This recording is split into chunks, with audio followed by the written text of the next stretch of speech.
Il y a eu une petite pause dans les gens qui se joignent à nous, donc je crois qu'on va commencer. Bienvenue tout le monde à notre webinaire sur la Martinique et la Guadeloupe.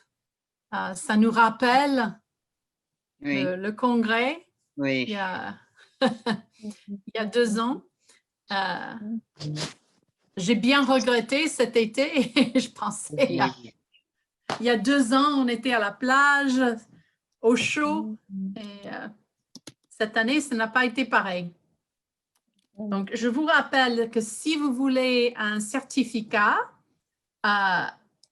vous pouvez prendre un screenshot et l'envoyer à staff@frenchteachers.org and we will send a participation certificate. Do you want to start sharing your screen, Audra? Oops.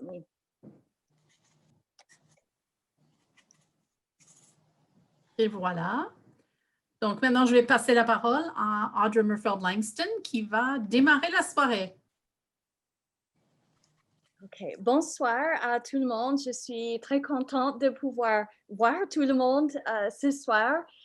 Ma présentation s'intitule Fort-de-France, Histoire et Mémoire au présent. Et tout au début ici, je voudrais tirer votre attention à cette œuvre d'art qui s'appelle Le mur de la fraternité. Et ça se trouve sur le côté d'un bâtiment à Fort-de-France. Et je voudrais aussi tirer votre attention à la plaque de rue ici, où on voit non seulement le nom de ce passage, Victor Tailamé, mais aussi un peu d'informations, un peu d'histoire sur le mur à propos de ses contributions.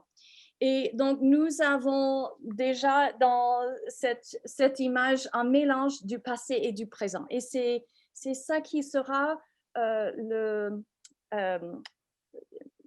point principal de ma présentation ce soir. OK, très bien. Donc, voici ce que je compte faire. Donc, d'abord, une présentation générale. Pourquoi parler de Fort-de-France en classe? Et puis, je vais présenter quelques activités, des idées pour activités que vous pouvez faire avec vos élèves ou vos étudiants.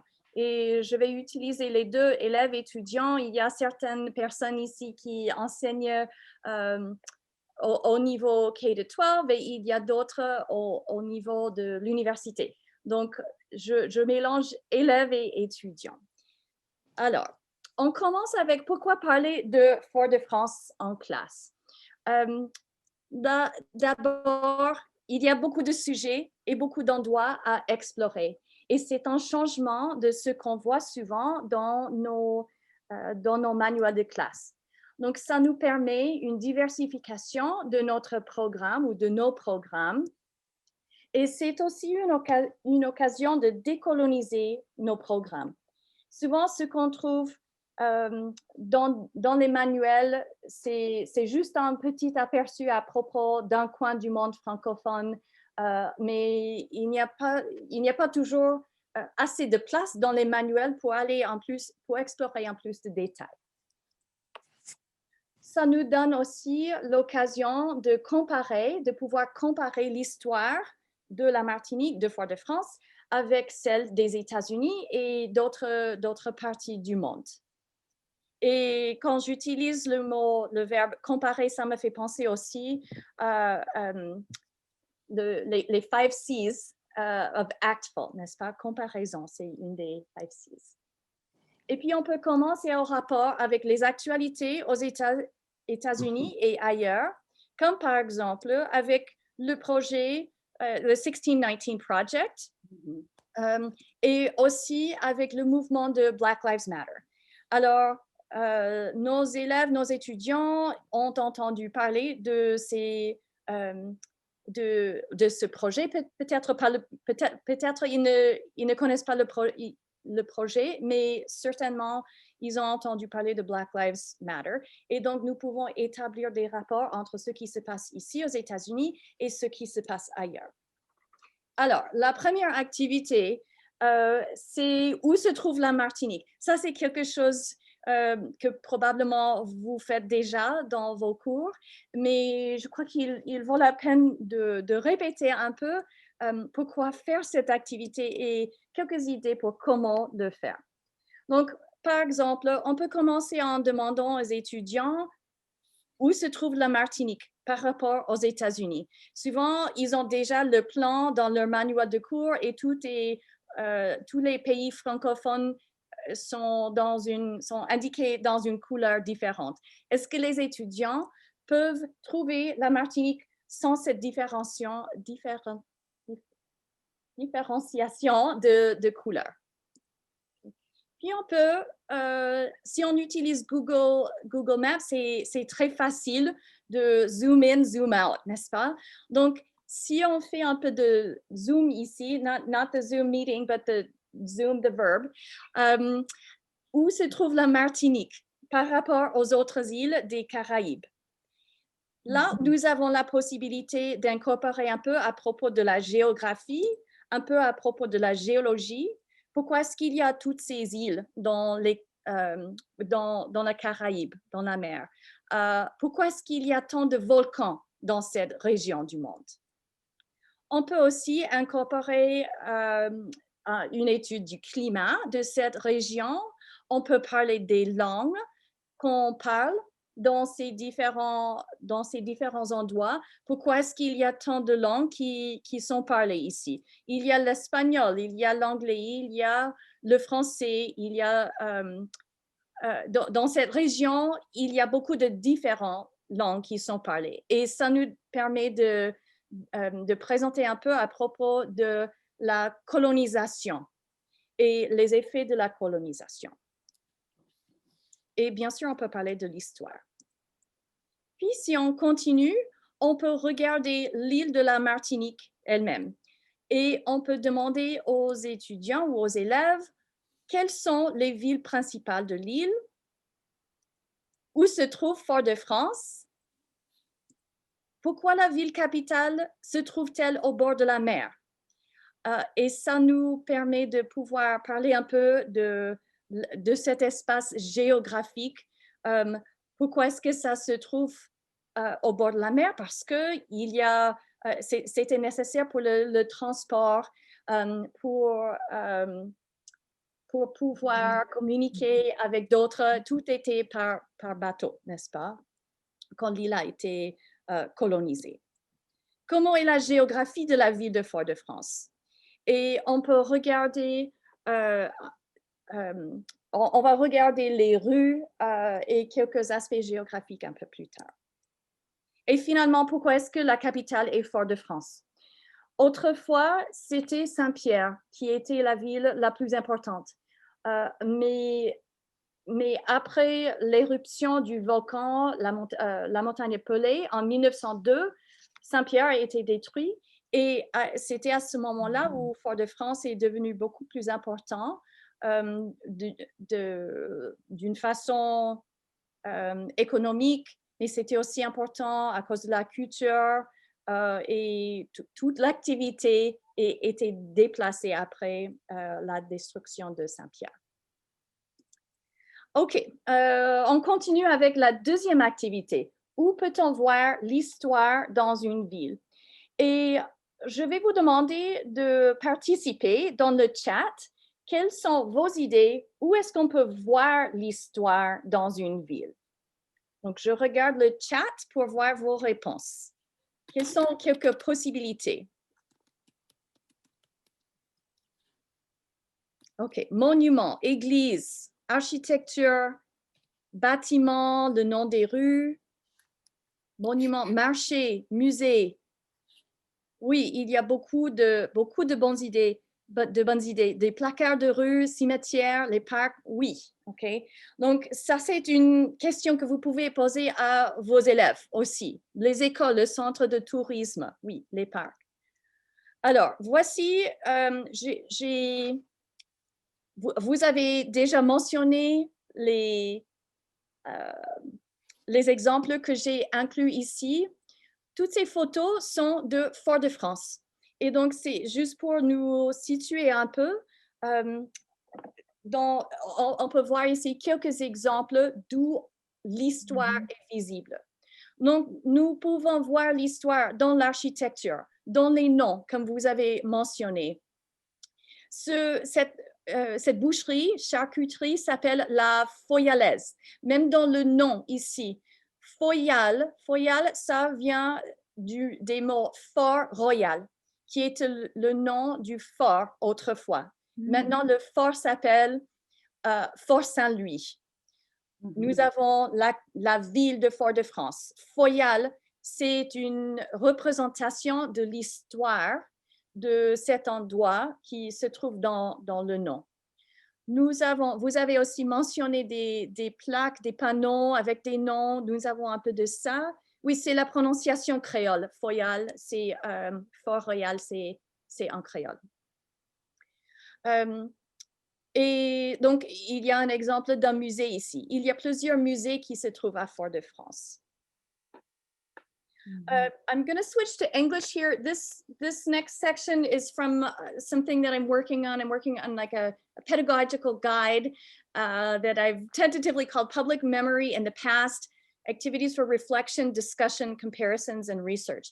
And this is something that you can do to set your students up for exploring Fort-de-France or whatever place it might be in further detail. So in getting them to think about the past, you ask about where they live. In what ways is the past publicly remembered where you live? Are there physical reminders of the past? If so, what are they? These might be buildings, street signs, plaques, statues, all of the other things that you've mentioned in the chat. Do people in the community know about the history of these places or structures? Are there just physical reminders that are just part of the background? What types of events are commemorated in your community, and what people are publicly remembered? We could also ask what people are not publicly remembered, right? When there's a presence, there's also an absence. There are voices that are not represented. Do we have a duty to remember? What responsibilities, if any, does a community have to remember the past? What responsibilities do individuals have to remember the past? What if the past includes unpleasant, unjust, or even terrible events, people, or periods? Does this change our responsibilities? And if so, how? Who should be involved in creating public spaces of memory or memory in public spaces? How and why? OK, et il y a quelques autres questions à considérer. Et bien sûr, vous pouvez poser ces questions, les questions précédentes en français. Pour les élèves qui commencent à étudier le français, c'est un peu trop difficile d'essayer de faire ça en français. Mais on pourrait aussi considérer des questions comme quelle histoire est représentée? C'est-à-dire, est-ce que c'est un événement? Est-ce que c'est une personne? Est-ce que c'est une idée? Est-ce que c'est une période ou une ère? De quel point de vue est-ce que cette histoire est représentée? C'est-à-dire, qui raconte l'histoire? Parce que ça change ce qui est représenté. Comment est-ce que l'histoire est représentée? Et on pourrait interpréter cette question de façon, comment est-ce que l'histoire est physiquement représentée? Est-ce que c'est une statue, par exemple? Est-ce que c'est un musée? Ou on peut interpréter cette question de façon plus idéologique. Comment est-ce que l'histoire est représentée? De quel point de vue? OK, je passe à l'activité 3, quelques lieux de mémoire à Fort-de-France, et je vais me concentrer ici sur les bâtiments. Il y a beaucoup de différents lieux de mémoire, mais je vais me concentrer sur les bâtiments. Avant de passer à des bâtiments très spécifiques, je voudrais regarder l'image un peu. Quand vous regardez l'image, je vous demande de répondre dans le chat. Qu'est-ce qui vous frappe? Qu'est-ce que vous voyez? Où est-ce qu'on voit l'histoire dans cette image ou sur cette image? OK, oui, il y a l'église, la cathédrale, le clocher. et l'église qui est près de la mer, donc l'emplacement de l'église. Le McDo, merci. Oui, les ferries, la flèche de l'église, le contraste entre la cathédrale et McDo. Oui, OK. Nous avons le passé et le présent qui sont juste à côté l'un de l'autre, n'est-ce pas? Ça fait très bizarre, mais ça fait partie de la Martinique, de Fort-de-France actuelle, le port. Est-ce que vous voyez la flèche que je montre sur la flèche de my mouse pointer, oui ou non? Oui, mais ce n'est pas une flèche. C'est OK. Je voulais juste tirer votre attention à ces 3 bâtiments qui sont juste à côté de l'eau là. C'est souvenirs. Donc, il y a les grands bateaux pour les croisières, n'est-ce pas, qui s'arrêtent juste à côté de là. Et ces bâtiments sont pour les touristes. Si on continue, on passe par la cathédrale, mais avant ça, il y a toutes sortes de choses pour les touristes. Mais ça fait partie de cette histoire et du présent de Fort-de-France. Mais c'est surtout la juxtaposition de la cathédrale et le McDo qui me frappe. OK, on continue. Alors, quelques endroits spécifiques. Fort Saint-Louis. Vous voyez ici une image de Google Maps ou Google Earth, j'oublie, et vous voyez donc que le phare se situe juste, c'est sur une colline et c'est vraiment juste à côté de la baie ici. C'était construit en 1638 et puis c'était détruit, c'était reconstruit. Il y avait pas mal d'épisodes dans l'histoire de sa construction et destruction. Autrefois, c'était nommé Fort Royal et puis Fort de la République et maintenant Fort Saint-Louis. Alors, même dans les noms, on peut remarquer des changements. Les noms changent selon le temps, selon le changement des valeurs, selon qui a l'autorité et selon l'importance de l'endroit.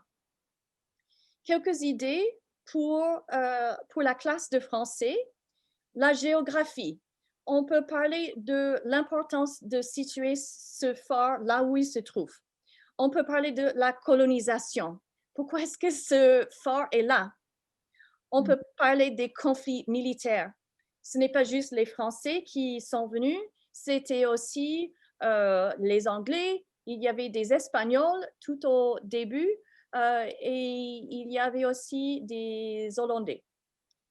On peut parler de ces conflits militaires, on peut parler de l'histoire, de l'architecture, des gens qui sont associés avec le fort.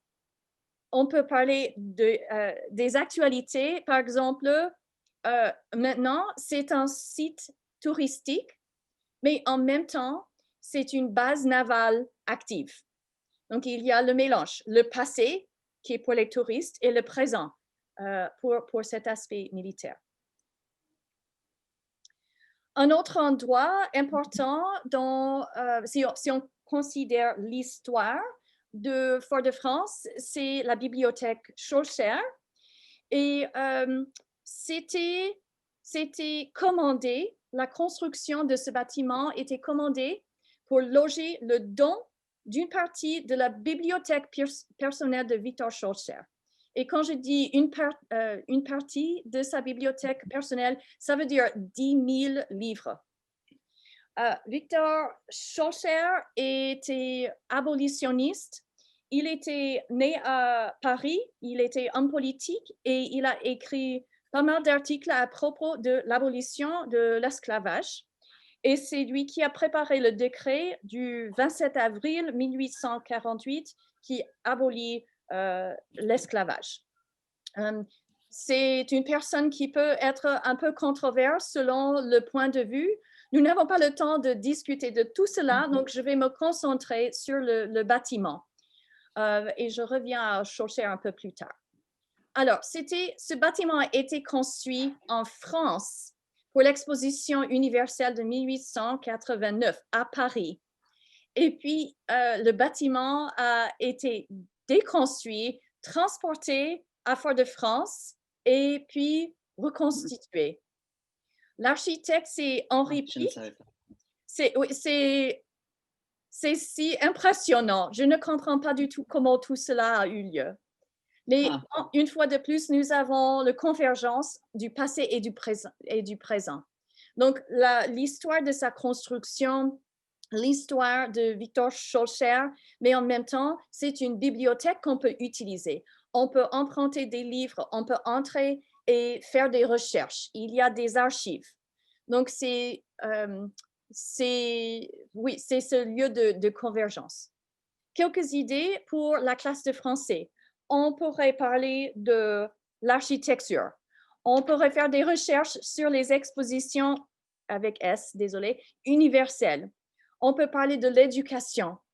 Je dis éducation parce que Schœlcher a dit qu'il allait donner ce don à la bibliothèque pour établir cette bibliothèque à condition que la bibliothèque soit ouverte à tous et surtout que ce soit un lieu d'éducation pour les gens qui étaient tenus en esclavage. Donc, éducation. On peut parler de la colonisation, de l'abolition de l'esclavage et de l'ingénierie. Là, je suis nulle, mais peut-être ça, c'est quelque chose qui serait intéressant pour les élèves ou les étudiants. Comment reconstruire ça après l'avoir transporté de Paris. OK, l'ancien hôtel de ville. Ça se trouve tout au milieu de la ville et à l'intérieur, on trouve l'espace muséal Aimé Césaire. Césaire était écrivain, homme politique, fondateur du mouvement littéraire de la négritude et il était député et maire, député de la Martinique et maire de Fort-de-France durant 56 années de suite, de 1945 à 2001. À l'intérieur de ce bâtiment, donc l'espace muséal, le musée se trouve à l'étage. Et pour accéder à ce musée, on va monter cet escalier ici. Et vous voyez, sur chaque escalier, sur chaque étape là, il y a des vers du cahier d'un retour au pays natal d'Aimé Césaire. Et ça, c'est quelque chose à explorer en plus de détails avec vos élèves ou vos étudiants aussi. Encore quelques idées pour la classe. Je n'ai pas encore mentionné la politique. Quelle est l'importance de la politique dans l'histoire? Okay. L'architecture, les musées. Pourquoi est-ce qu'on a des musées? Qui va les créer? Pourquoi? Quels sont les objets que les musées mettent en vue pour le public? Il y a une question. Can we get a copy of the PowerPoint? Oui. Et je peux vous envoyer toutes ces informations. OK, la cathédrale Saint-Louis. Je vais sauter un peu, je vais aller peut-être un peu plus vite parce que je voudrais arriver au statut. Mais ce site est intéressant parce qu'il y a eu une série de cathédrales ou d'églises qui ont été construites ici et toutes ces églises ont été détruites par des désastres, un tremblement de terre, un ouragan, des incendies. Et alors, quand cette cathédrale a été construite, c'était construite pour pouvoir résister avec accent. Autocorrect was not my friend, désolé. Pour résister à ces désastres. Donc, une fois de plus, on pourrait parler de l'ingénierie ici, la construction, le style architectural, son emplacement dans la ville, sur le site où étaient les autres églises. On pourrait parler des désastres naturels et les défis que ces désastres ont sur les régions géographiques comme la Martinique. OK. Activité 4, plan, rue et mémoire. Que signifie le nom des rues. J'inclus ici quelques images de Google Maps et ce sont juste quelques images de Fort-de-France. Et ça, c'est une activité que vous pouvez faire pour faire réfléchir vos élèves, pour les faire penser à ce que signifient les noms, n'est-ce pas? Qu'est-ce qu'il y a? What's in a name? Qu'est-ce qu'il y a dans un nom? Je ne sais pas si on dit ça en français. Mais par exemple, comment peut-on caractériser les noms des rues? Et j'ai ajouté quelques exemples de catégorisation ici. Il y a des écrivains, il y a des hommes politiques, il y a des idées, des valeurs, des événements, mais il y a aussi des étrangers. Peut-être ça serait inattendu, surprenant pour les élèves de découvrir qu'il y a une rue Martin Luther King à Fort-de-France. Pourquoi? Qu'est-ce que ça nous dit à propos des communications, à propos de la communication des idées à travers les pays, à travers le monde? On pourrait aussi demander aux élèves de faire des recherches sur les origines des noms ou sur les origines, sur ces personnes. Qui était Victor Hugo? Qui était Antoine Siget, n'est-ce pas? On peut faire des recherches de ce genre. Qui est représenté et qui n'est pas représenté? Ou qu'est-ce qui n'est pas représenté? Une fois de plus, j'ai mentionné la présence et il y a aussi l'absence. Qu'est-ce qui n'est pas là? OK, activité 5. Je vais passer un peu plus de temps avec cette partie, les statuts comme lieu de mémoire et sites contestés. J'ai ajouté 4 statues ici. D'abord, il y a la statue en haut à gauche, la statue de Joséphine. C'est Joséphine de Beauharnais-Taché de la Pagerie et elle est née en Martinique à une famille de Béquets qui avait une grande habitation, a plantation. Et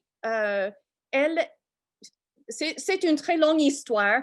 Brièvement, elle est allée en France et éventuellement, elle est devenue impératrice Joséphine quand elle s'est mariée avec Napoléon. Cette statue, voyons, je continue un peu avec Pierre Belin d'Esnabuc. C'est lui qui était le premier Français à coloniser la Martinique. C'est lui qui a établi la ville de Saint-Pierre, plus au nord en Martinique. Okay. Il est un peu comme le Columbus de la Martinique. En bas, nous avons une statue de Victor Schœlcher avec une jeune fille qui vient d'être libérée. Et c'est indiqué sur la base là que quelque chose à propos de l'abolition de l'esclavage. J'oublie les mots exacts. Et puis, nous avons le monument aux morts qui se trouve juste très près de ces autres statues. Alors, 3 de ces 4 statues ont été détruites en 2020, donc cette année. Cette année a été une très mauvaise année pour les statues et on va voir quelques réactions. Mais avant de continuer, je voudrais tirer votre attention à la statue de Joséphine. Et si vous regardez de près, vous voyez qu'il y a un gilet jaune sur son bras droit. Cette statue a été un site de controverse depuis très longtemps. La statue n'a pas de tête. Elle a été décapitée. Je crois que c'était en 1991 qu'elle a été décapitée. Ça, c'est juste pour vous montrer où se trouvent ces statues. Alors, La statue de Victor Schœlcher, c'est un peu à part des autres. Puis nous avons la statue de Joséphine, de Pierre Belin d'Esnabuc, et finalement la statue du monument aux morts. Et ce parc, c'est le parc de la Savane, qui est un lieu très important dans la ville. C'est un lieu où il y a des activités, il y a, bon, on peut se promener là-bas, mais c'est vraiment un lieu important dans la ville. Autrefois, la statue de Joséphine se trouvait au centre de ce parc et la statue a été déplacée en 1974. La destruction de ces statues peut nous donner l'occasion de parler avec nos élèves ou nos étudiants à propos des liens avec les débats concernant les statuts de la Confédération ou des gens racistes aux États-Unis et ailleurs. L'image des médias ici, ça vient d'Angleterre. Et donc, il y a une statue qui a été remplacée par sculpture of Black Lives Matter protester, Jen Reed. Et donc, c'est quelque chose qui se passe ailleurs dans le monde aussi. Et je crois qu'il est important de pouvoir partager avec nos étudiants, nos élèves, des informations, de leur faire réfléchir. On peut demander quels sont les arguments principaux pour ou contre l'enlèvement des statues. Qu'en pensez-vous? Qui s'engage dans ces débats? Par exemple, est-ce que c'est des activistes? Est-ce que c'est des historiens? Est-ce que c'est le gouvernement qui s'engage? Des étudiants? Qui prend les décisions concernant les statues, l'enlèvement des statues? Qui agit? Comment? Que signifie la statue? Donc, pourquoi est-ce que cette statue est là? Pour qui est-ce que la statue a ces différentes significations? Ça ne signifie pas la même chose pour tout le monde. Que signifie sa destruction ou son enlèvement? Et quelles sont les réactions de différents groupes? Comment est-ce que ces débats sont liés au mouvement Black Lives Matter? Alors, par exemple, voici quelques informations concernant la destruction de la statue de Victor Schœlcher qui a eu lieu le 22 mai de cette année et c'était juste, je crois que c'était 3 jours avant le meurtre de George Floyd. Donc, juste pour vous donner un peu de contexte. Vous avez un communiqué officiel du gouvernement ici, le maire de Fort-de-France, qui condamne la destruction des statues de Victor Schœlcher. Il a dit « Faire tomber une statue n'effacera ni l'histoire de notre peuple, ni l'humanisme de Victor Schœlcher et sa lutte acharnée pour la liberté et les droits humains. Le nom de Victor Schœlcher reste associé aux grandes transformations sociales et politiques de son siècle et son engagement le plus connu demeurera son combat pour l'abolition de l'esclavage dans les colonies françaises en 1848. Okay. Donc, communication du gouvernement. Et quand on enseigne ces choses en classe, je crois qu'il est important de présenter des informations aux étudiants et de leur demander de les analyser. Qui a écrit ça? Pourquoi? Quelles parties sont des opinions? Quelles parties sont des faits? Nous avons ici une réponse de l'écrivain, une réaction, ça doit dire réaction. Réaction de l'écrivain martiniquais Patrick Chamoiseau, qui explique, je ne vais pas lire tout ça, mais il explique que l'ennemi, ce n'est pas Victor Schœlcher, mais le schœlcherisme. Face à l'esclavage dans nos pays, Schœlcher a sauvé l'honneur de la France contre la France elle-même par l'intransigeance de ses luttes. Et ça continue. On pourrait demander aux élèves ou aux étudiants de lire ça. Qu'est-ce qu'ils pensent de cette réaction? Qui est Patrick Chamoiseau? Pourquoi est-ce que des gens célèbres s'engagent dans cet événement. Mais je crois qu'il faut montrer des opinions diverses aussi.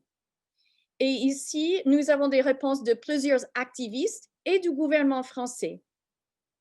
Les jeunes femmes qui sont là assument pleinement leur acte selon cet article. Elles disent, nous en avons assez, nous jeunes Martiniquais, d'être entourés de symboles qui nous insultent. Et j'ai indiqué le site web en bas de cette page, donc si vous voulez regarder plus tard, vous pouvez regarder cette vidéo et vous pouvez les entendre. Puis nous avons la réaction du président Macron et de la ministre des Outre-mer, Annick Girardin. Macron dit « Je condamne avec fermeté les actes qui, perpétrés hier à Martinique, salissent sa mémoire et celle de la République. » Et donc, il n'y a pas juste un côté, n'est-ce pas? Il y a beaucoup d'opinions.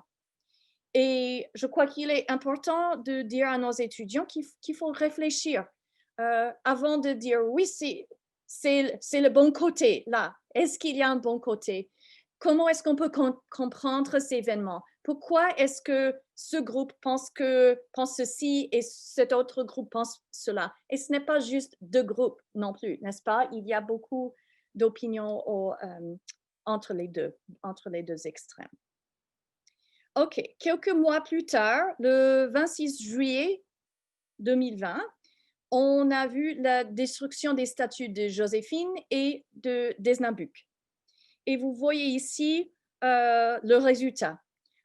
Je crois que la statue de Pierre Belin Desnabuc, je crois que la statue, elle a été décapitée aussi. La statue de Joséphine a été brûlée avec ces palmiers, de palm fronds qui sont là. OK? Et ici, le titre, les statues de Joséphine de Beauharnais et de Pierre Belin Desnabuc renversées par les activistes en Martinique. On peut regarder les réactions sur Twitter. Comment les évaluer? Où sont les faits? Où sont les opinions? Et qu'est-ce que les gens en disent? Donc, nous avons quelques réactions de personnes qui essaient de contextualiser cette destruction d'une façon historique. Il y a d'autres vidéos qu'on peut regarder. Et on apprend aussi que les plaques de la rue Victor Hugo à Fort-de-France ont été arrachées aussi. Donc, pourquoi? Ça, c'est peut-être quelque chose qui est surprenant pour les élèves, les étudiants, pour nous. Pourquoi Hugo? Pourquoi est-ce que cette plaque a été arrachée? Et quand on commence à faire des recherches, on va savoir pourquoi. On continue avec les réactions sur Twitter. Il y a une personne qui dit la statue de Joséphine a été déboulonnée. Elle fut la première épouse de Napoléon. Les militants l'accusent d'avoir eu un rôle dans le rétablissement de l'esclavage en Martinique. Donc, c'est assez objectif. Nous avons cette réaction au milieu. Cette sculpture de Belin Desnabuc par Marcel Gaumont a été détruite dans la plus parfaite impunité. L'absence de réaction du gouvernement le rend complice de ces vandalismes.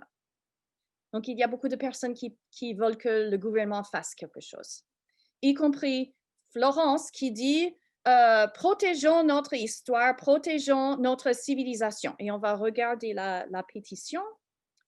Et finalement, ici, il n'y a aucune raison valable et légitime qui justifie la présence de la statue de Joséphine sur la savane de Fort-de-France. Aucune.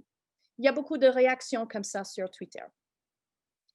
Voici la pétition pour la restauration de la statue de Joséphine. Donc, la statue a été déboulonnée le 26. Ici, c'est juste 2 jours plus tard et il y a déjà des commentaires, il y a déjà une pétition et des commentaires. Alors, question pour la classe. Quelle est la date de la pétition? Qui l'a écrit? Pourquoi? Quel en est le but? Est-ce raisonnable? Pourquoi? Comment peut-on caractériser les commentaires? Qu'est-ce que les gens disent qui ajoutent des commentaires ici? Un autre exemple d'une réaction, ça c'est de la Fondation Napoléon. Ce n'est pas surprenant puisque c'est la Fondation Napoléon que cette organisation, cette fondation est très fâchée. Mais c'est un autre exemple d'un texte qu'on peut utiliser avec les étudiants pour étudier la réaction à cet événement historique qui est une réaction aux autres événements historiques du passé. Quel message est-ce que les titres nous révèlent? Finalement, ici, je vous ai montré un titre assez objectif, les statues de Joséphine et de Pierre Belin renversées, n'est-ce pas? Ici, nous avons Anti-Racism Protesters in Martinique tear down statue of Napoleon's wife. Alors, si on veut parler de sexisme, du sexisme, par exemple, ce titre ne nous donne pas le nom de Joséphine. Elle n'est pas Joséphine, elle est simplement la femme de Napoléon. Et donc, c'est une autre façon de faire réfléchir aux élèves, aux étudiants, l'importance du langage et les façons par lesquelles le sexisme continue, mais peut-être il y a beaucoup de personnes qui ne remarqueraient pas ça, n'est-ce pas? Parce que nous sommes habitués à voir des titres comme ça.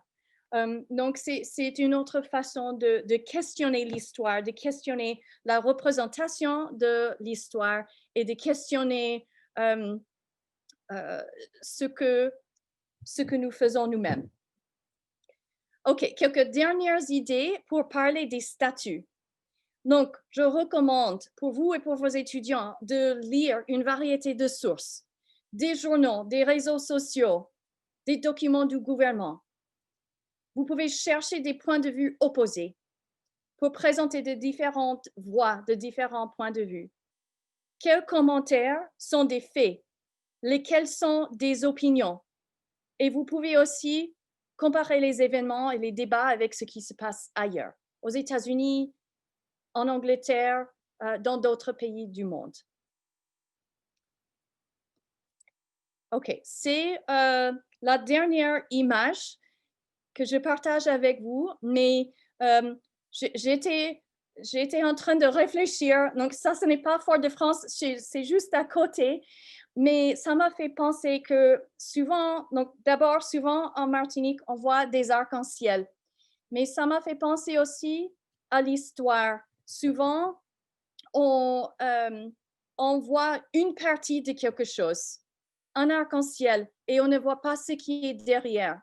Mais il y a plus, il y a une autre histoire, et on doit considérer les deux pour pouvoir bien comprendre ce qui se passe et pour pouvoir apprécier la beauté de toutes les voix. Et je m'arrête là. OK, merci. Merci, Audra. Je vais avouer un petit pépin qui est arrivé à ma présentation qui a disparu. Je l'ai fini cet après-midi et quand j'ai essayé de l'ouvrir tout à l'heure, rien. Et donc, normalement, je devrais parler maintenant, mais je vais laisser la parole à Sandrine parce que j'ai presque fini de recréer quelque chose, mais pas tout à fait. Et donc, je vais laisser parler Sandrine et puis moi, je reviendrai à la fin. D'accord. Donc, je vais parler de la Guadeloupe. Je vais partager mon écran. Partage. Donc, je pense que c'est celui-ci que je veux partager. Oui. Share. OK. Et je pense que ça va être comme ceci. Oui, ça y est, on le voit. C'est bon? Vous le voyez? Vous le voyez du début? Ah, peut-être pas alors. Ah. On voit que le lien. Vous voyez que le lien? Oui, voilà le... Vous voyez maintenant? Oui, voilà le titre. Oui. Le titre? Oui. Bien. Oui. Oui. Donc, Bonjour, et aujourd'hui, je vais vous parler de la Guadeloupe, de la musique traditionnelle guadeloupéenne, un héritage bien vivant. Ok, donc, objectif, qu'est-ce que vous allez faire aujourd'hui? Vous allez surtout découvrir le Groka. Le Groka, qui est une musique et une danse et un chant traditionnel de la Guadeloupe. Nous allons voir d'abord l'aspect historique, ensuite les 3 facettes du Groka et ensuite des ressources audiovisuelles. J'ai 3 ressources audiovisuelles, 2 minutes, 3 minutes et 10 minutes, qui peuvent être utilisées avec des élèves ou pour vous si vous voulez découvrir ceci. Bien. La Guadeloupe, où est-ce que la Guadeloupe est située? La Guadeloupe, c'est un archipel. Donc, contrairement à la Martinique, la Guadeloupe est composée de 7 îles. Son nom amérindien, c'est Carhuquera. Vous avez, donc je vous ai mis par rapport à l'Amérique du Sud, la Guadeloupe est située à une île au nord de la Martinique.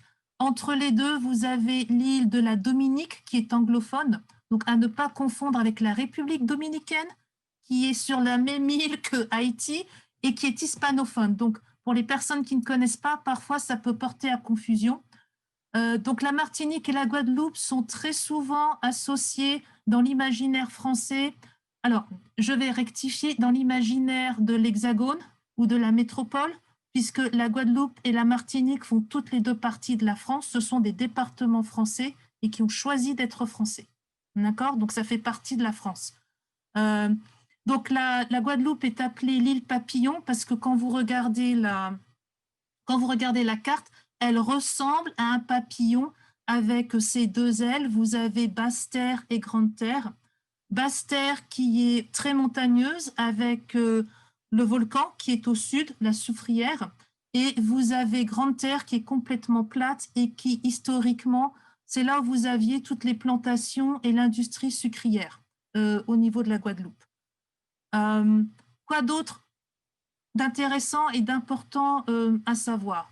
La Guadeloupe et la Martinique sont 2 îles qui sont très proches historiquement au niveau du climat, au niveau de l'histoire, au niveau de la population, et en même temps, elles sont très éloignées. C'est-à-dire que il y a une différence entre la Martinique et la Guadeloupe, et ceci vient de l'histoire de la Guadeloupe qui ressemble plus et qui est beaucoup plus proche de l'histoire de Haïti, en opposition avec la métropole, avec le rétablissement de l'esclavage, par rapport à la Martinique qui, elle, n'a pas connu cette période historique, si bien que par rapport à la métropole et par rapport aux métros, donc les métros, ce sont les Français de l'Hexagone, il n'y a pas le même sentiment, et la population, la composition démographique de la population est aussi différente en Guadeloupe et en Martinique. Ceci est un fait historique. Il y a aussi la gestion des biens, c'est-à-dire que au niveau des subventions qui viennent ou qui venaient, parce que ce n'est plus le cas, au niveau des subventions qui venaient de la métropole, donc entre autres de Paris, pour aider les départements et les soutenir, l'argent arrivait en Martinique.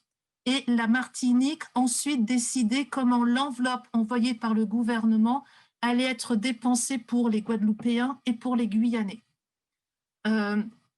Et vous avez une différence de conservation des bâtiments.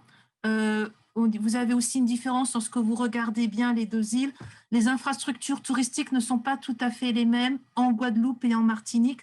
Je ne parlerai pas de la Guyane parce que la Guyane est beaucoup plus au sud avec un climat tout à fait différent, et c'est vraiment un autre monde. Mais vous avez vraiment une différence au niveau des 2 îles à ce niveau-là. Bien, donc je vais continuer sur l'histoire. Donc, concernant l'histoire du Groka.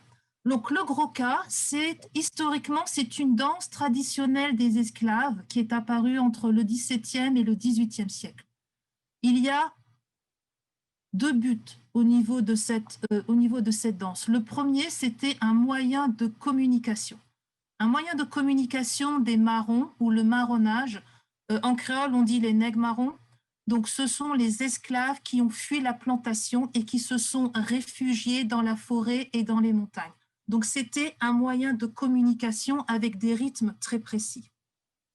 C'était aussi historiquement dans les plantations. Alors, on dit plantation, c'est le terme qui vient de la métropole. Aux Antilles, on parle de habitation. Une habitation, c'est une grosse maison bourgeoise avec des terrains. Donc, plantation, quand on dit plantation, moi, je pense surtout au sud des États-Unis avec ces immenses plantations de coton. Aux Antilles, on parle plutôt de habitation avec la canne à sucre, avec le café et le cacao. C'est beaucoup plus petit par rapport à ce que l'on peut voir dans le sud des États-Unis. Donc, le groka, c'est aussi un instrument des chants et des danses qui accompagnait la vie de tous les jours. Ça faisait partie du quotidien. Comme il y a des contes en Europe qui accompagnaient l'histoire et la transmission, le groka est vraiment une expression artistique et aussi une expression de l'identité des esclaves et de tous leurs descendants au niveau de la Guadeloupe. C'est quelque chose qui est très présent et qui est très important parce que contrairement à la Martinique, il y a eu moins de métissage au niveau de la population guadeloupéenne. Et ça vient de l'histoire dont Joséphine est responsable, et je ne vais pas refaire un cours sur l'histoire de Martinique et Guadeloupe. Mais c'est vraiment lié à l'histoire spécifique de la Guadeloupe. Et au niveau du groka, vous avez donc ces expressions qui concernent vraiment tous les moments de la vie.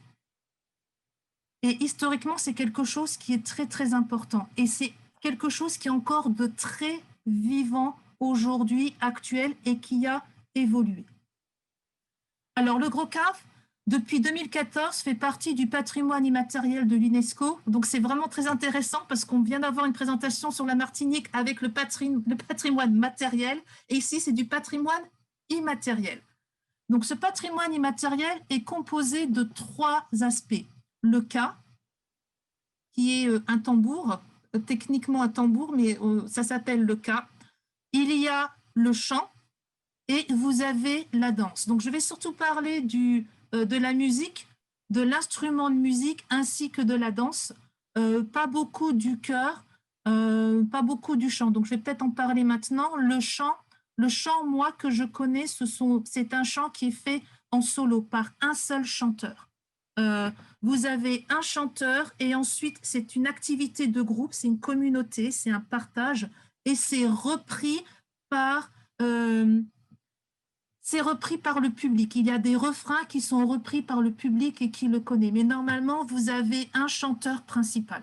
D'accord ? Ensuite, en fonction des événements auxquels vous assistez, ça peut prendre des formes différentes. Donc, l'instrument, le ka. Le ka, c'est un instrument de percussion. L'origine du nom, il y a 2 théories. Alors, les 2 théories, je vais vous les dire tout de suite. En fonction de qui vous êtes, vous acceptez plus ou moins l'une des théories, vous favorisez l'une des théories. Alors, les métropolitains, les békés, les gens de l'Hexagone ont tendance à dire que c'est certainement une déformation créole du mot grocard qui correspond à la dimension du tonneau ou de la caisse qui était utilisée historiquement. C'est-à-dire que puisqu'il y avait un commerce, les bateaux arrivaient, les esclaves n'ayant rien utilisaient ce qui restait, donc des tonneaux sur lesquels ils tendaient une peau de chèvre qui leur servait de tambour. Et certains linguistes et certaines personnes pensent que en fait, le créole serait une déformation du français et que K ou gros K, c'est la transformation de gros car qui représente le tambour. Si vous demandez au tambouillé, le tambouillé, c'est la personne qui joue du tambour, eux réfutent cette théorie et insistent sur le fait que c'est très certainement, ça vient d'une langue africaine, du Congo ou de la Centrafrique, où il existe un instrument qui s'appelle le ngoka, qui est un instrument de percussion. Donc, vous avez ces 2 théories qui s'affrontent et en fonction des personnes à qui vous parlez, ils vont en privilégier l'une ou l'autre. Personne n'a la solution. Donc, je ne sais pas, je vous présente simplement ces 2 théories pour que vous puissiez les avoir à votre disposition. Bien. Le ka, donc c'est un instrument de percussion. Donc, je vous ai mis, si ça vous intéresse, pour travailler avec des élèves ou si vous avez des musiciens. Dans mon lycée, j'ai énormément de musiciens, donc ils aiment bien écouter des sons particuliers et aussi techniquement savoir comment sont composés les tambours. Donc, vous avez ici des images des instruments de percussion. Le tambouiller, c'est le nom de la personne qui joue du tambour. Le cas existe de différentes formes et de différentes tailles. Vous avez, soit vous pouvez en jouer individuellement, soit en groupe lorsqu'il s'agit du gros cas. Donc, vous avez plusieurs tambours et c'est un événement de la communauté, c'est un événement de groupe. Ce n'est pas quelque chose qui se fait tout seul. C'est vraiment un partage, une communication et un dialogue avec les personnes qui sont présentes. Donc, vous avez 7 rythmes de base concernant le cas. Vous avez le kalaja, qui est la tristesse. Il est utilisé au moment des décès pour le deuil. C'est un rythme relativement lent. Vous avez le mende, qui est utilisé dans les célébrations et dans les mariages. Vous avez le leos. Donc, le leos, c'est un rythme beaucoup plus complexe.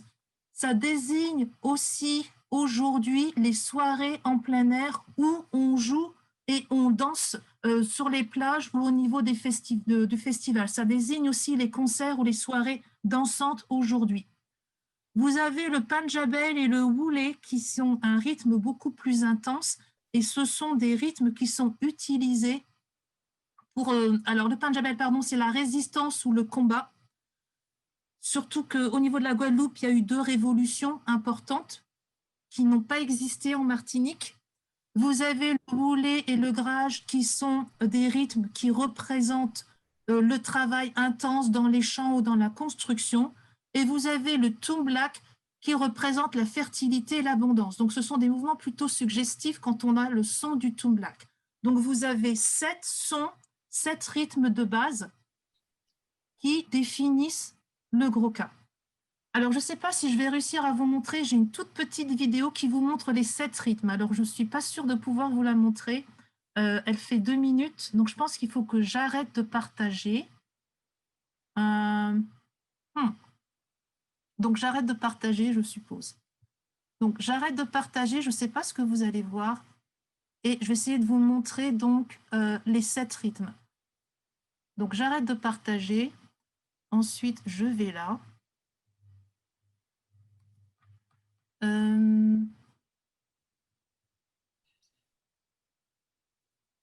Le voici.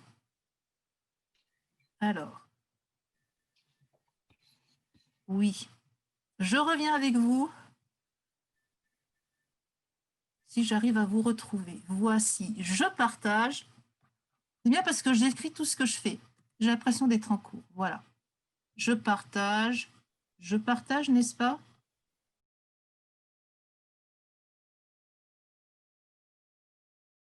Là, il faut que je revienne vous voir. Je retourne où je suis. Alors, j'étais... Voilà. Alors, je suis pas perdue, mais il faut que je retourne. Partage, le voilà. Ah!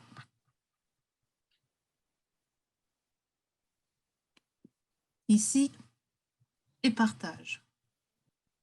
Ça devrait aller. Oui, super. Alors, est-ce que ça partage? Oui, voilà. Donc, on a vu, donc, vous avez pu entendre, j'espère, donc les 7 rythmes différents. Ça concerne la musique. Bien, la danse. Alors, la danse, c'est une ronde. Donc, c'est un cercle. Donc, traditionnellement, vous avez, dépendant de là où vous allez et de ce que vous et de ce à quoi vous assistez.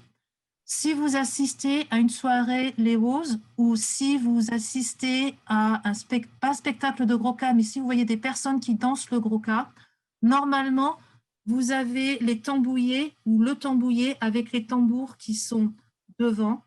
Vous avez une ronde, donc les spectateurs vont former une ronde et vous avez à l'intérieur du cercle, le plus près possible, vous allez avoir les danseurs ou les personnes qui veulent danser. Le Gros-Ka, c'est une danse individuelle qui va vous permettre ou qui va permettre aux danseurs d'exprimer une certaine créativité tout en respectant des codes.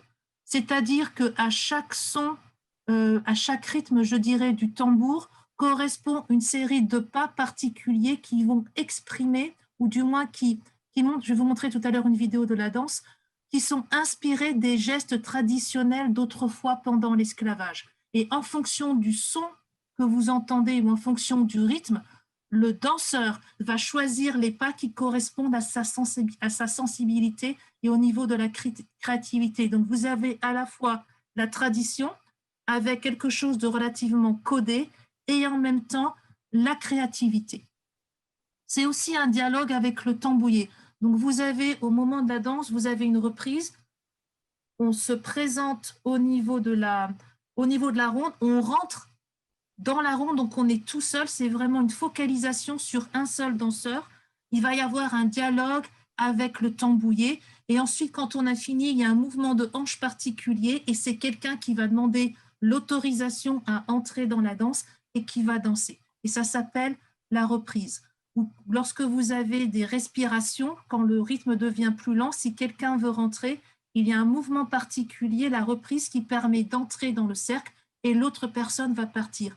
Chacun son tour et à tour de rôle va pouvoir montrer sa virtuosité et pouvoir danser. Donc ça, c'est en général la façon dont c'est dansé dans la population. Si vous assistez à un spectacle ou un ballet, là, c'est légèrement différent. Si vous assistez à un spectacle, vous avez un groupe de danseuses, en général, qui vont danser. Et vous n'avez plus ce cercle. Donc, si vous assistez à une manifestation spontanée dans les petites villes, au niveau du festival, au niveau des concours, très souvent, le week-end, vous avez des personnes qui se retrouvent et qui dansent. C'est la façon dont ça va se passer. Si vous allez dans un spectacle de ballet, vous allez avoir plusieurs danseuses qui vont faire les mouvements du Gros-Ka, mais vous n'avez pas ce dialogue et vous n'avez pas ce cercle au niveau de la population. Donc ça, c'est quelque chose qui est important à savoir si jamais vous allez en Guadeloupe. La jupe de Gros-Ka. La jupe de Gros-Ka est aussi traditionnellement une jupe qui est faite en tissu madras. Le madras de la Guadeloupe, la couleur de la Guadeloupe, c'est le jaune et le rouge. Si vous le voyez ici, je ne sais pas si vous voyez, ça c'est le madras de la Guadeloupe. Celui de la Martinique, il est plutôt rouge et celui de la Guyane, je crois qu'il est plutôt vert. Il y a différentes couleurs, mais chaque île a une couleur de préférence traditionnelle. La jupe de Gros-Ka, c'est un cercle. Je pense que j'ai dû vous mettre des exemples, voilà, des exemples de danseuses et de jupes de Gros-Ka. Donc, les petites filles, donc ici on peut choisir, vous avez une jupe qui doit descendre à peu près jusqu'aux chevilles, c'est un cercle. Vous faites un cercle de 360 degrés avec un trou au milieu qui est pour la taille, vous mettez un élastique et c'est fait, il n'y a aucune couture. Et ensuite, en bas, vous allez mettre de la dentelle ou vous mettez ceci, il faut que la jupe puisse bouger. Et quand elle bouge, on ne peut pas voir. Bon, maintenant, les filles, elles dansent avec un short très, très court. Mais normalement, quand on danse, ça bouge énormément. Il n'y a absolument aucune couture. Donc ça, ce sont des enfants. Ici, c'est un groupe. Donc, comme vous voyez, ils sont habillés, c'est une représentation. Ils dansent le Gros-Ka. C'est un ballet, une représentation. Et ça, c'est certainement Pointe-à-Pitre dans la ville ou du côté de Sainte-Anne. Le festival de Gros-Ka a lieu au mois de juillet à Sainte-Anne. Ça dure à peu près une semaine et c'est un concours de danse très important. Mais il arrive aussi que les personnes puissent danser. Ce sont des personnes toutes seules d'habitude qui dansent au niveau du Gros-Ka lorsque c'est spontané ou lorsque ce n'est pas une représentation. Aujourd'hui, quelle est l'importance du Gros-Ka? Donc, je vous ai parlé de l'aspect historique. Aujourd'hui, le Gros-Ka, il y a un effort de transmission qui est très, très important. Alors, depuis 2014, c'est encore plus important parce que il y a une reconnaissance qui est là. Il y a des cours qui sont donnés dans les écoles primaires, les écoles élémentaires. Les enfants apprennent le Gros-Ka, ça fait partie de leur héritage culturel. Donc, si vous avez des enfants en école élémentaire, primaire, en école publique, ils apprennent, les garçons et les filles. Ce sont des cours aussi qui sont proposés en activité extrascolaire, en soutien dans les mairies locales. Mes deux enfants ont appris à faire du Gros-Ca quand ils étaient en Guadeloupe et c'est soutenu par la mairie, ça coûte 3 fois rien, ça doit coûter 10 € pour toute l'année et tous les enfants peuvent y participer. Vous avez aussi des stages pour adultes et pour enfants. Vous trouvez ceci sur toute la Guadeloupe. Vous en trouvez aussi à Paris parce qu'il y a une communauté antillaise qui est relativement importante et vous en trouvez aussi en métropole. Il y a un engouement, je ne sais pas si c'est un effet de mode, mais il y a un engouement pour les danses africaines ou antillaises. C'est aussi dû peut-être, je pense, à une libération du corps. Ça ne ressemble pas au Zumba, mais bon, pour bouger, pas avoir peur de bouger, c'est ça, c'est fait, c'est faire un tas de choses, voilà. Donc, ça fait partie aussi de ce mouvement au niveau des femmes. Alors, au niveau des danseurs, il y a des garçons qui dansent, mais c'est surtout beaucoup plus de filles. On retrouve beaucoup plus de filles en tant que pour danser. Mais il y a des garçons, d'accord? J'en ai pas beaucoup vu sur les vidéos que j'ai vues concernant la métropole. Il y en a pas mal en Guadeloupe, mais c'est surtout des filles. C'est aussi une pratique toute l'année. Donc la pratique toute l'année, c'est que la préparation du carnaval et de Mardi Gras, c'est quelque chose qui se prépare toute l'année aux Antilles. Les groupes se préparent, travaillent sur les costumes, sur la musique et sur les pas traditionnels pendant toute l'année, avec des répétitions tout le mois de janvier pendant la période de carnaval et ça finit avec Mardi Gras. Le cas et le gros cas dans les célébrations familiales, lorsque vous avez des réunions, la majorité, enfin beaucoup de petites filles, tout comme en métropole, je pense aux États-Unis aussi, les petites filles prennent des cours de ballet, de danse classique. Là, les enfants prennent des cours de gros cas qui sont offerts dans pratiquement toutes les communautés de Guadeloupe. Donc, c'est pratiquement le parallèle. Au niveau du cas, lorsque vous avez des célébrations, on invite un tambouillé avec son cas. Entre autres, pour Noël, vous avez des chantés Noël qui sont offerts dans la ville, mais aussi les amis se retrouvent, pas en ce moment à cause de la pandémie, mais les amis se retrouvent. Ce sont des chansons de Noël traditionnelles que l'on entend en métropole, avec un rythme qui bouge un petit peu plus et c'est chanté au tambour. Vous avez un tambouillé qui vient avec son cas. Il utilise tous ces sons et vous avez des chantés Noël. Quand j'étais en Guadeloupe pour Noël, systématiquement, nous allions à des chantés Noël. Avec du rhum, évidemment, et puis toutes les boissons qui sont là. Mais vous avez le cas, ça fait vraiment partie du quotidien et il y a un effort assez important au niveau des communes pour avoir une transmission, pardon, pour avoir une transmission pour tous les élèves au niveau de l'élémentaire et des écoles maternelles. Donc ça, c'est quelque chose qui est vraiment très, très important et c'est soutenu par les communes et par le gouvernement. Ça fait partie des activités qui sont offertes et qui sont très importantes. Voilà. Donc, c'est ce dont je voulais vous parler. Je pense que, je ne sais pas si au niveau du temps, ça va, oui, on a le temps. Donc, je peux vous montrer des vidéos que j'ai sélectionnées. J'ai sélectionné 3 petites vidéos pour que vous puissiez voir la danse, parce qu'on n'a pas beaucoup vu la danse pour l'instant. Donc, il y a une vidéo qui doit faire 3 minutes, qui présente aux informations régionales les Antilles à la métropole. Donc, ça, c'est quelque chose de nouveau. Enfin, de nouveau, oui. C'est quelque chose de nouveau. Au niveau des informations, au niveau des chaînes nationales françaises, depuis un peu moins de 10 ans maintenant, lorsque on présente les informations régionales, on évoque et on parle enfin des départements ultramarins, on parle enfin des DOM. Autrefois, ce n'était pas le cas, c'est-à-dire que la Martinique, la Guadeloupe, la Guyane, la Réunion étaient complètement ignorées de la métropole et la majorité des Français qui habitent dans l'Hexagone ne savaient même pas que ça existait, sauf si vous êtes une famille d'origine antillaise comme la mienne, mais c'était complètement ignoré. Et là, depuis une dizaine d'années, au niveau des informations régionales ou nationales, vous avez systématiquement des exemples qui viennent ou de la Guyane, ou de la Martinique, ou de la Guadeloupe, ou de la Réunion, pour l'intégrer dans le paysage français, parce que ce sont des départements. C'est quelque chose qui est énorme, qui est très, très important, parce que très longtemps, des gens comme moi, ou même les Antillais qui étaient en métropole, avaient été complètement ignorés, invisibles, et on disparaissait de, de la France et dont on fait quand même partie. Donc ça, c'est quelque chose de... c'est quelque chose de particulièrement important. Et si vous allez sur Internet, vous connaissez The Voice, qui est c'est une émission où on essaie de reconnaître les talents. Donc l'année dernière, c'était donc c'était Voice de fin mai 2019. Il y a un jeune Guadeloupéen qui est un tambouillé, entre autres, de Gros-Cas, qui a participé à The Voice et qui a rendu le Gros-Cas célèbre dans pratiquement la métropole, alors que c'est reconnu comme patrimoine immatériel depuis 2014. Donc il y a beaucoup de progrès qui sont faits dans la visibilité et aussi l'intégration, la reconnaissance de l'histoire au niveau du gouvernement français. Donc ça, c'est quelque chose qui est particulièrement important. Moi, personnellement, je connais très bien la Guadeloupe, je m'intéresse beaucoup à la Guadeloupe.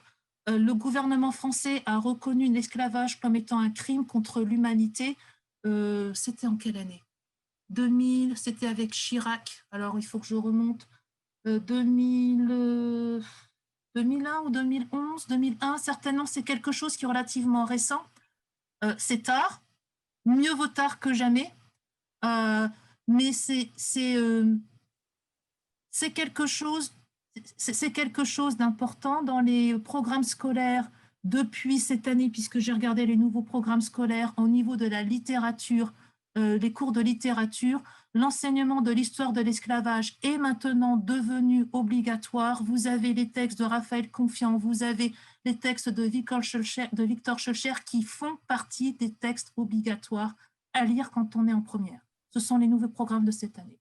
Donc ça, c'est une évolution positive très, très importante de la part du gouvernement français. Il y a énormément de progrès qui ont été faits. Les progrès, les reconnaissances des erreurs n'effacent pas l'histoire dramatique, mais c'est quelque chose qui est très, très important et que moi, je souligne au niveau de mes élèves. Concernant la Guadeloupe, et pour reprendre aussi un peu ce que disait Audra, au niveau des changements, alors moi je ne parle pas des changements de statut, mais des changements de nom. Les changements de nom ont été opérés en 2000. Quand est-ce qu'ils ont été faits? Il faut que je regarde. 2001 et 2005 au niveau de l'histoire. Donc, par rapport à la Guadeloupe, par rapport à Delgrès, qui est celui qui a libéré, du moins qui avait libéré la Guadeloupe de l'esclavage. Et Richepense, qui est quelqu'un qui était venu le rétablir, il y a eu un changement de nom au niveau de la France. Donc, on n'a pas détruit, on a simplement remplacé avec une plaque en expliquant pourquoi c'était remplacé. Vous avez les deux qui cohabitent. Donc ça, c'est quelque chose d'important et ça se passe depuis les années 2000 en France grâce aux amicales des Guadeloupéens, amicales des Martiniquais, association des Antillais de France qui poussent le gouvernement à changer ou du moins à remettre à jour une remise à jour de l'histoire et l'intégration de l'histoire des Antilles dans le paysage de la métropole et de l'Hexagone. Et ça, c'est quelque chose qui est récent, ça date que des années 2000. Avant, c'était complètement ignoré. Donc, c'est important. Alors, vidéo. J'ai 2 minutes, 3 minutes et 10 minutes. Laquelle vous convient? Celle de 3 minutes. Celle de 3 minutes. 3 minutes. Donc, celle de 10 minutes, de toute façon, vous avez les liens, donc vous aurez la présentation, vous pourrez les voir. Je vais prendre celle de 10 minutes. Donc, j'arrête de partager. Celle de 3 minutes, c'est parti. Et 1, on arrête de partager. Et 2, on va ici. Ensuite, on prend celle de 3 minutes. La voici.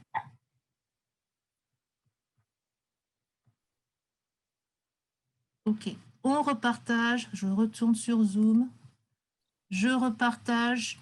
Et j'oublie pas d'appuyer sur le petit, voilà, le voici, Computer Sound. Tada. Cher. OK.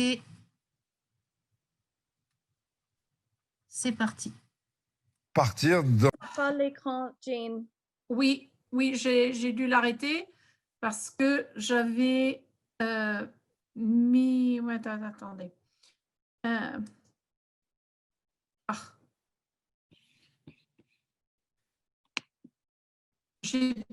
J'ai mis l'enregistrement en pause et j'ai dû le recommencer. Et pour le faire, il fallait arrêter ma présentation. C'est revenu? Oui. Voilà. Donc, je voulais parler des grands événements historiques et un peu de l'évolution du racisme en Martinique. C'est un peu un survol historique en 15 minutes. Donc, je m'excuse de sauter vraiment en gros sur les grands événements, mais j'espère que ça vous donnerait, ça vous donnerait envie de d'éplucher un peu plus cette histoire avec vos élèves ou pour leur donner des projets. L'évolution de l'esclavage en Martinique n'est pas bien différente que l'évolution dans les autres pays, dans les autres îles aux États-Unis. Les personnes changent, les événements changent, il y a eu des révoltes, il y a eu des mouvements, il y avait différents mouvements d'abolition de l'esclavage. L'abolition est arrivée à différents moments, mais grosso modo, les rapports, les institutions, les injustices sont plus ou moins, se ressemblent beaucoup. Donc, en Martinique, les premières traces humaines qui ont été retrouvées, c'est 2 siècles avant Jésus-Christ. Les premiers peuples des îles, des Caraïbes, sont surtout les Arawaks et les Caraïbes, qui sont 2 groupes de gens qui sont venus d'Amazonie. Les Arawaks étaient les premiers, c'était un peuple paisible qui vivait de pêche, de cueillette, d'une simple agriculture. Mais on retrouve la création de céramique colorée. Ils étaient là, surtout dans la région autour de la montagne Pelée. Et plus tard, il y a eu les Caraïbes qui sont arrivés, qui étaient un peuple plus guerrier que les Arawaks. Il y a eu une certaine assimilation des 2 peuples, mais surtout des femmes.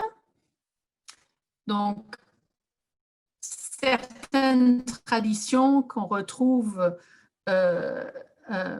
sont venues en cuisine, par exemple, par l'influence des femmes, tandis que les hommes ont été plutôt tués en conflit.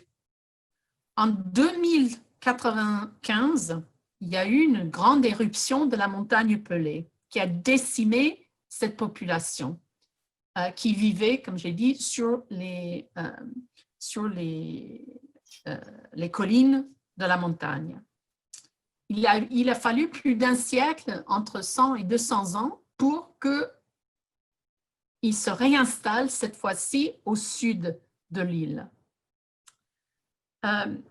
Les Européens sont arrivés, tous ces gens vivaient, je ne dirais pas paisiblement, mais vivaient pendant des siècles avant l'arrivée, lors du 4e voyage de Christophe Colomb, en 1502, l'arrivée des premiers Européens. Ils ont accosté près du Carbet. Donc, sur la carte, vous voyez Saint-Pierre dans le nord, et le Carbet se trouve, c'est vraiment au sud de Saint-Pierre, là où la terre se prolonge dans la mer. Alors, on a un peu plus de détails de l'histoire. Pierre Bélin de Saint-Buc arrive en 1635 avec 150 colons. Et c'est lui qui fonde le fort Saint-Pierre, qui est devenu la ville de Saint-Pierre. 4 ans plus tard, vous avez le premier moulin à sucre dans l'île. 3 ans après le premier moulin dans les îles qui a été construit à la Barbade. L'obligation des colons était de défricher la terre et de construire des maisons, une agriculture et vraiment une installation permanente autour de Saint-Pierre. Saint-Pierre est au pied de la montagne Pelée et donc c'est un terrain, bon, d'abord la Martinique est une île tropicale, donc vous avez une végétation vraiment dense, vous avez des collines de montagne et donc ce travail de défrichage de la terre était extrêmement difficile et donc ils avaient besoin de main-d'œuvre. La première demande qu'ils ont faite pour la main-d'œuvre, c'était à des travailleurs engagés venus de Normandie et de Bretagne. Et ces travailleurs s'engageaient pour 36 mois. On les appelait les 36 mois parce que, pour la plupart, c'était des gens pauvres ou même le petit artisanat qui ne pouvaient pas, bien sûr, payer un long voyage. Et donc, leur voyage a été payé et ils s'engageaient à travailler pendant 36 mois pour rembourser avec leur travail le coût du voyage. Et ensuite, ils recevaient une petite parcelle de terre pour pouvoir s'installer à leur compte. Le problème dans toutes les îles, c'est le climat. Et vous imaginez des Normands et des Bretons venir sur une île tropicale pour faire un travail manuel très intense. Il y a eu énormément de morts.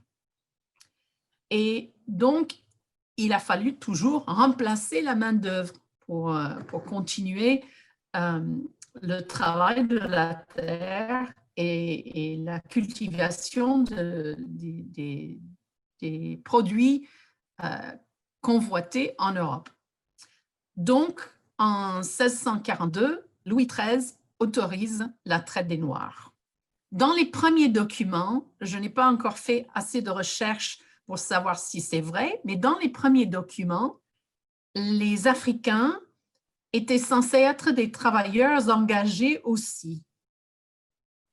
En réalité, je ne sais pas si c'était le cas, mais assez rapidement, c'est devenu des esclaves. Et les bateaux qui portaient des esclaves, au départ, n'étaient pas admis dans les ports français. Donc, les premiers voyages d'esclaves, c'était fait par les Hollandais et les Anglais. Et compétition économique, sociale et tout, très vite, les ports français ont été ouverts à ces bateaux et la France a participé aussi à cette traite, on appelle aussi la traite négrière. Donc, pendant tout le XVIIe siècle, donc je crois que le premier bateau avec des esclaves à vendre est arrivé en 1641. C'était, je crois, les Hollandais. Donc, tout cela s'est développé pour la construction, pour le défrichage de la terre, pour la cultivation des premiers produits qui étaient l'indigo, très prisé par les Européens pour les teintures bleues, le roucou, aussi c'est un produit qui teignait les tissus en rouge, le café, le coton aussi. Et assez rapidement, le tabac aussi, je n'ai pas oublié le tabac, assez rapidement, c'est devenu le sucre. La cultivation du sucre demande aussi énormément de main-d'œuvre et c'est un travail très difficile. Et donc, entre climat, travail difficile, maladie, des fois famine, il fallait toujours remplacer la main-d'œuvre. Et donc, pendant tout le XVIIe siècle, l'importation d'esclaves a continué à grande vitesse.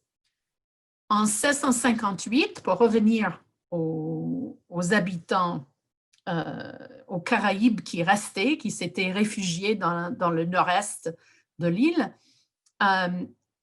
les Français ont mené une guerre contre les Caraïbes qui ont été, pour la plupart, exterminés ou exilés de l'île.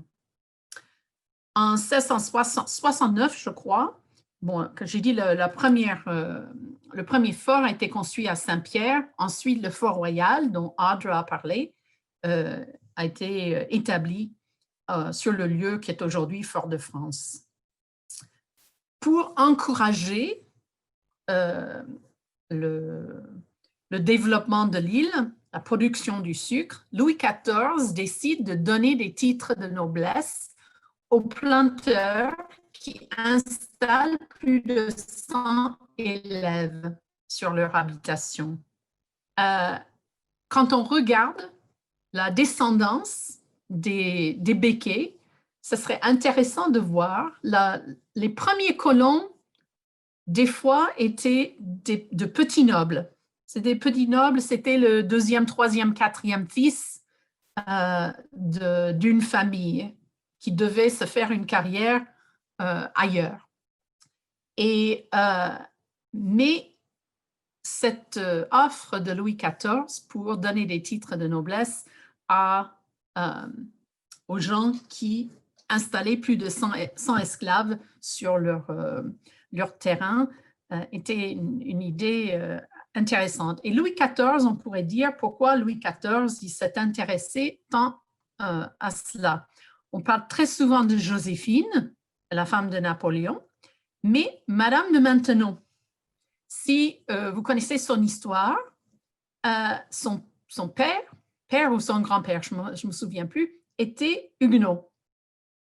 Et pendant une certaine période, la famille a dû s'exiler de France et ils sont allés en Martinique. Et donc, Madame de Maintenon, elle a passé 10 ans de son enfance en Martinique. Et donc, elle, par son influence sur Louis XIV, a aussi mené son intérêt aux îles. En 1685, pas 95, 85, Colbert, le ministre de Louis XIV, a émis le Code noir. Le Code noir qui réglait, comme plus ou moins le Code civil, qui réglait la vente, le traitement, la punition, toute la vie des esclaves était réglementée par le Code noir de Colbert.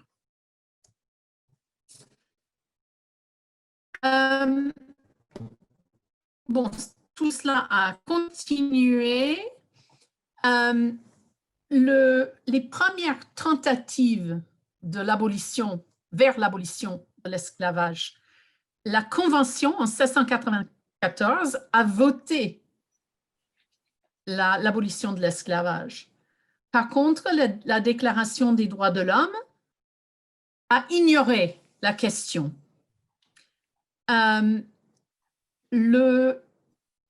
Sandrine a parlé un peu de la différence dans l'histoire en Guadeloupe et en Martinique. Pendant la Première République, il y avait un mouvement pour abolir l'esclavage.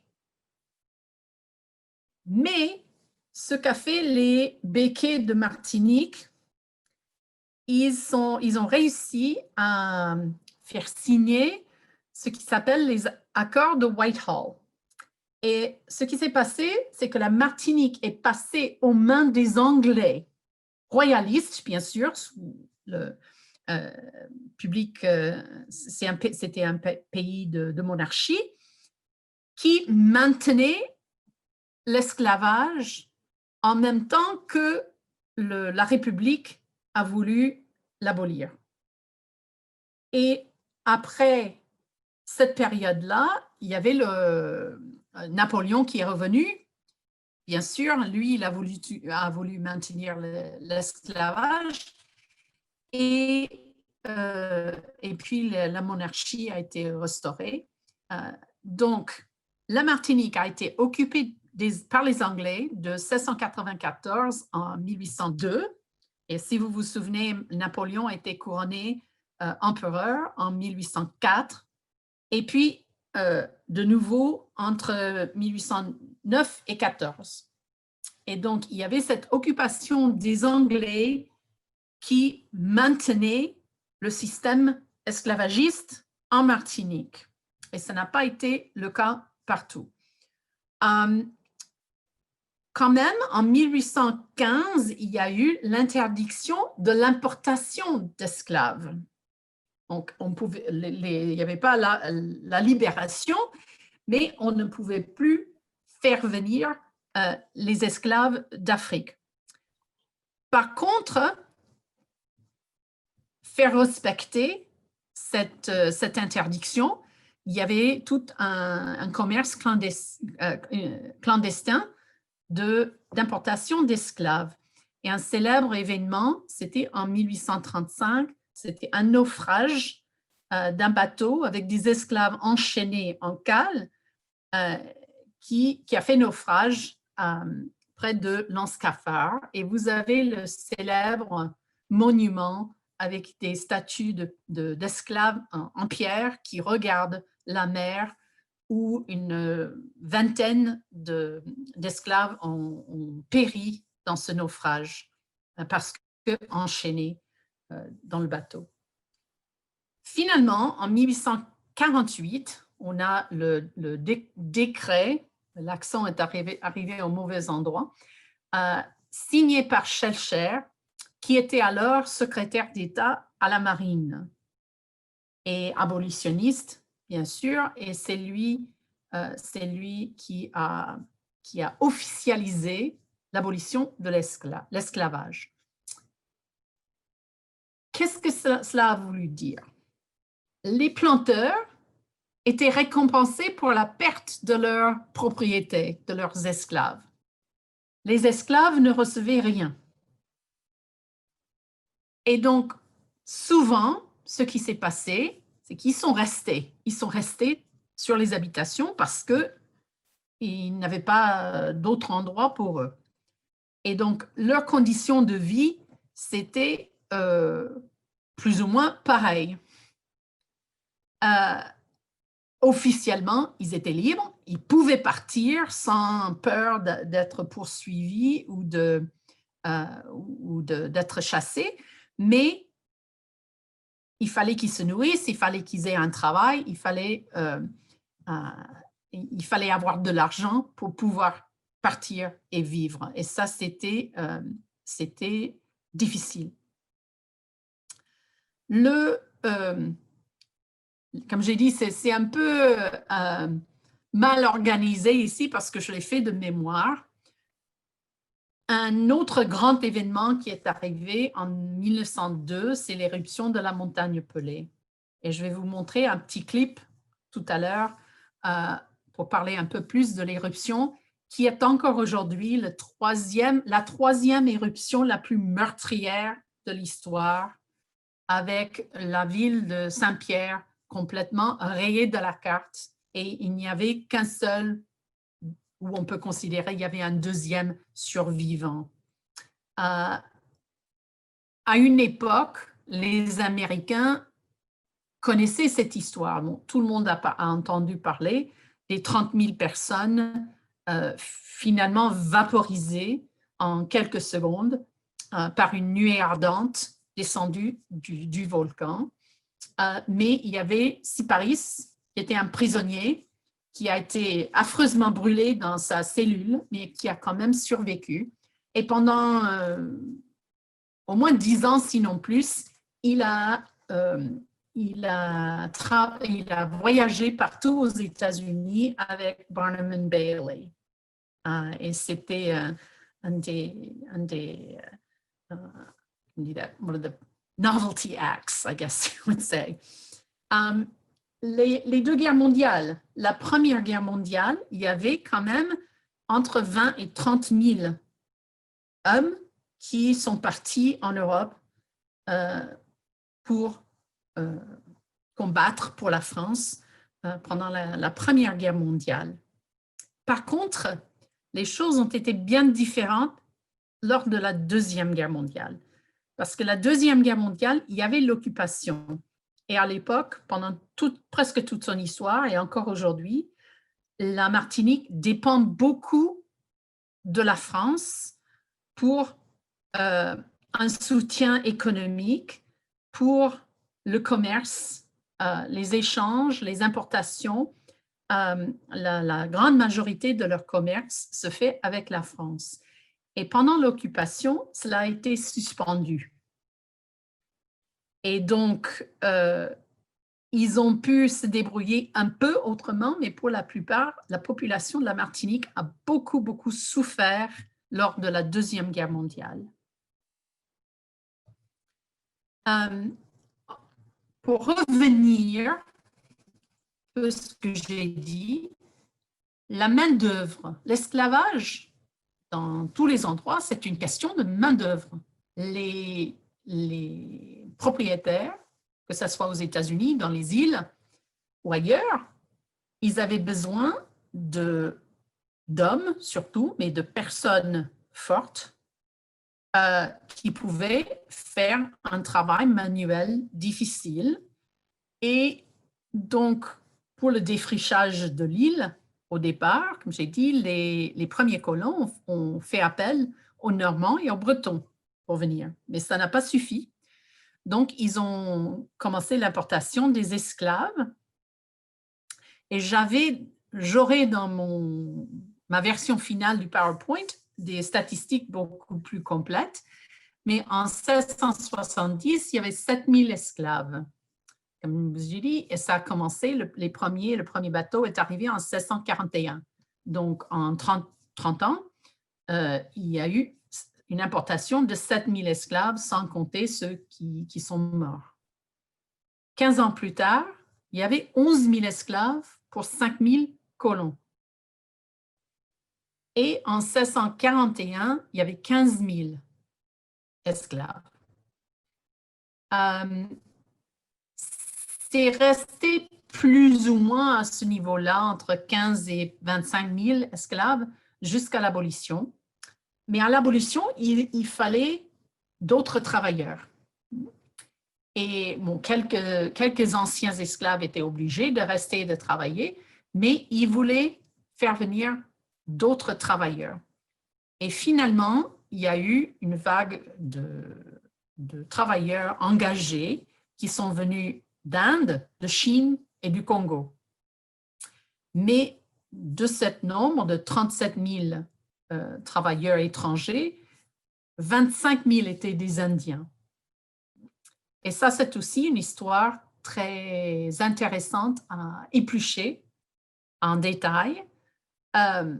Ces travailleurs, bon, ils étaient libres de partir, de rentrer chez eux, mais pour ce faire, ils avaient besoin d'argent. Et donc, pour la plupart, ils vivaient dans les mêmes cases où vivaient les esclaves. Ils étaient payés le minimum possible. Ils étaient plus ou moins nourris, mais ramasser suffisamment d'argent pour repartir, c'était pas vraiment faisable. Et donc, les Indiens, j'imagine les trois groupes, mais les Indiens étaient les plus nombreux, ont été maltraités s'ils réussissaient à quitter les habitations, ils se réunissaient en ghetto à Fort-de-France. Dans les années 40, lorsque Aimé Césaire était déjà maire de Fort-de-France, ils étaient dans un shantytown, il y a ça, sur la plaine en bas, là où se trouve aujourd'hui l'aéroport de Fort-de-France, de Martinique. Et il y a eu une grande inondation et beaucoup de ces Indiens sont morts noyés et le reste a perdu leur maison et tout ce qui leur appartenait. Et ce n'était vraiment que dans les années 1940 où la situation des Indiens a été réglée. La première proposition était de les renvoyer en Inde. Mais ça faisait presque un siècle qu'ils étaient en Martinique. À l'époque où ils ont quitté l'Inde, ils étaient considérés des Anglais. L'Angleterre ne les voulait pas. L'Inde ne le voulait pas.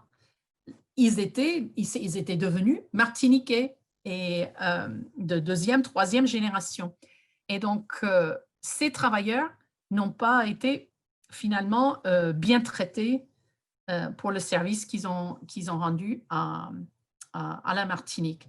Donc, le traitement de ces groupes, que ce soit des esclaves littéralement, des travailleurs engagés, forcés, leur situation est toujours précaire, difficile, dangereuse et avec beaucoup d'injustice.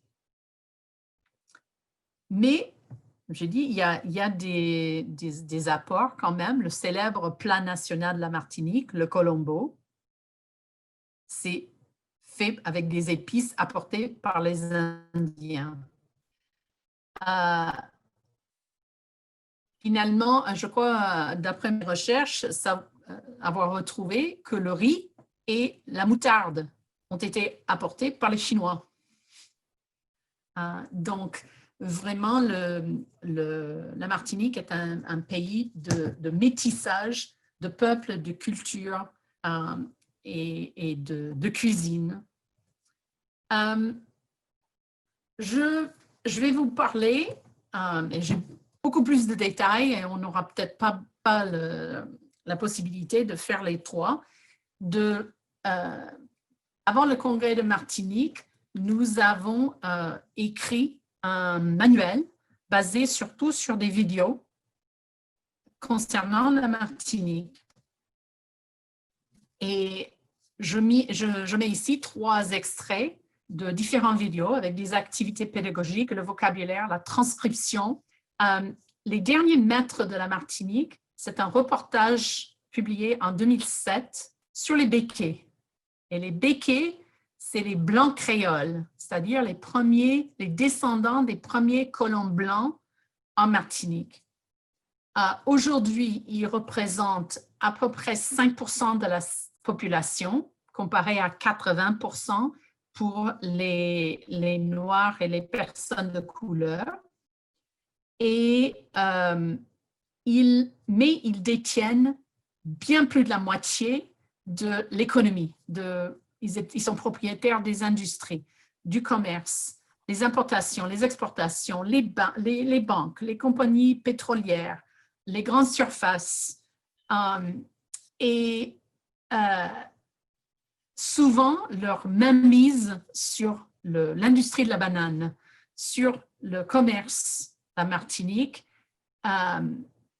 est contestée. C'est souvent le sujet de révolte, d'émeutes, de grèves en Martinique.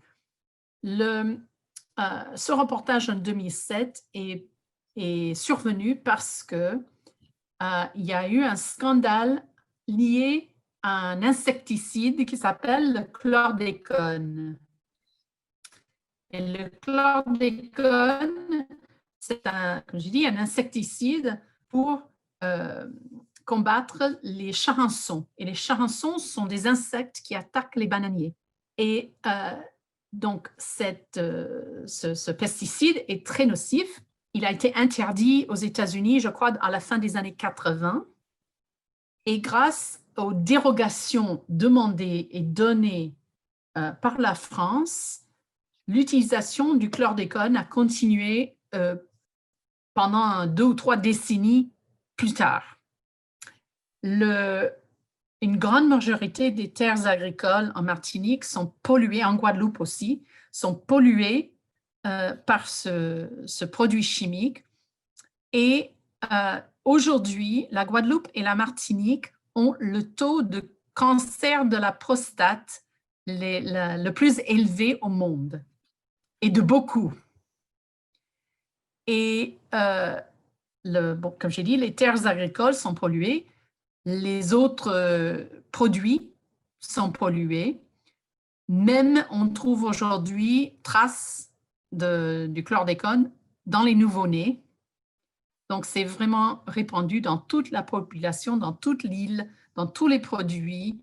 C'est un empoisonnement officialisé par le gouvernement. Et donc, c'était pourquoi ce reportage a vu le jour.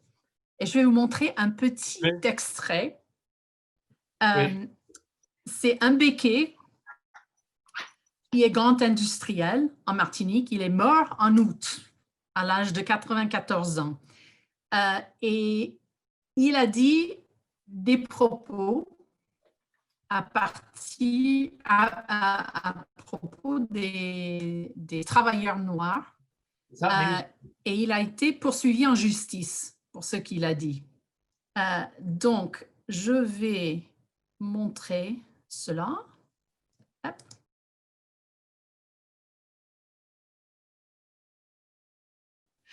Donc, mais vous aurez les liens. Je vous donne tous les liens, toutes les ressources que j'ai utilisées et je vais refaire le PowerPoint avec les images comme je l'avais fait aujourd'hui. Peut-être que je peux les récupérer. Mais il touche à 8 heures chez moi, les heures différentes pour vous tous.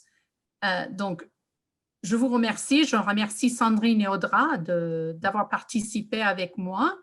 Et je vous souhaite une bonne fin de soirée et à bientôt. N'oubliez pas que samedi prochain, on a notre dernière réunion du semestre. C'est un chat, un holiday chat, juste pour partager nos expériences et un peu pour nous débriefer du semestre et fêter la fin de 2020.